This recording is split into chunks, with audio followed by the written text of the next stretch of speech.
ಒಬ್ಬ ವಿದ್ಯಾರ್ಥಿ ವಿವೇಕಾನಂದರನ್ನು, ತಾವು ಯಾವಾಗಲೂ ನಾರಾಯಣ ನಾರಾಯಣ ಎನ್ನುತ್ತೀರಿ, ನಮಗೆ ಯಾವಾಗಲೂ ದೇವರ ಬಗ್ಗೆ ಹೇಳುತ್ತಿರುತ್ತೀರಿ.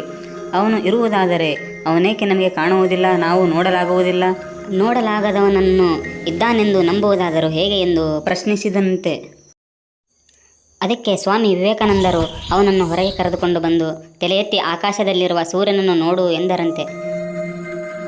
ಆತ ತಲೆ ಎತ್ತಿ ನೋಡಿದವನು ತಕ್ಷಣ ತಲೆ ಕೆಳಗೆ ಮಾಡಿ ಮಧ್ಯಾಹ್ನದ ಹೊತ್ತು ಸೂರ್ಯನನ್ನು ನೋಡು ಎಂದರಂತೆ. ಆತ ತಲೆ ಎತ್ತಿ ನೋಡಿದವನು ತಕ್ಷಣ ಕೆಳಗೆ ಮಾಡಿದ. ಮಧ್ಯಾಹ್ನದ ಹೊತ್ತು ಸೂರ್ಯನ ಪ್ರಕಾಶವು ತುಂಬ ಹೊಳೆಯುತ್ತಿರುವ ಕಾರಣ ತಲೆ ಕೆಳಗೆ ಮಾಡಿ ಸೂರ್ಯನನ್ನು ನೋಡಲು ಸಾಧ್ಯವಿಲ್ಲ ಗುರುಗಳೇ ಎಂದನು. ಆಗ ಸ್ವಾಮೀಜಿಯವರು, ಈ ಸೂರ್ಯ ನಾರಾಯಣ, ಆ ನಾರಾಯಣನ ಒಂದು ಅಂಶ ಮಾತ್ರ.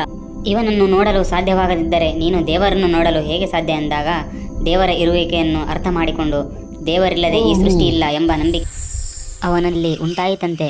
ಪ್ರಕೃತಿ, ಗಿಡ, ಮರ, ಹೂ, ಹಣ್ಣು, ಹಕ್ಕಿಗಳು, ಹಾಡಿನ ಮಾಧುರ್ಯದಲ್ಲಿ ದೇವರು ಕಾಣಿಸುತ್ತಾನೆ. ಸರ್ವತೋಮುಖ, ಸರ್ವವ್ಯಾಪಕ, ಗೋಚರ ಶಕ್ತಿಯ ಬೆಳಕಾಗಿದ್ದಾನೆ ದೇವರು ಎಂದು ಹೇಳಿದಾಗ ವಿದ್ಯಾರ್ಥಿಗಳಿಗೆ ಆವಾಗ ಜ್ಞಾನೋದಯವಾಯಿತು. ನನ್ನ ಕರುಣಿಸಿದ ನೀವೇ ನನ್ನ ದೇವರೆಂದು ವಿವೇಕಾನಂದರ ಆಪ್ತ ಶಿಷ್ಯನಾಗುತ್ತಾನೆ ಆ ಮಗು.